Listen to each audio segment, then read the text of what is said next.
Let's find the exact value of the tangent of the inverse cosine. Now, I said a mouthful there. It's a tangent of the inverse cosine of -1/2. We have to start on the inside, focusing our attention on the inverse cosine. Now, remember that the range of the inverse cosine is from 0 to pi. Okay? And the important thing, whenever we take the inverse cosine, we're looking for an angle. So let's just call it theta is equal to the inverse cosine of a -1/2. And in some respects, it's good to take a step back and think of this as saying cosine of theta is equal to the -1/2 as long as it satisfies our range requirements there.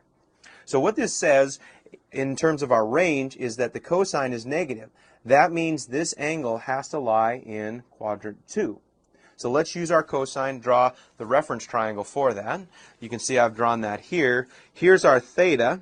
The reference angle for theta in the second quadrant is written as theta prime, and we can see how the cosine here is equal to a -1/2, and this is our standard triangle for pi thirds, basically as our reference angle.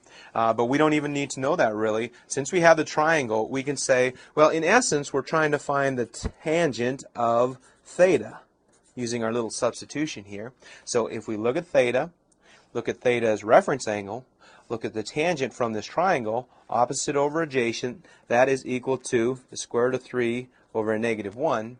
So we can say ultimately our answer here, won't rewrite it, I'll just slide it in here, is negative square root of 3. So we've done it. We've come up with our value for the tangent of the inverse cosine of -1/2.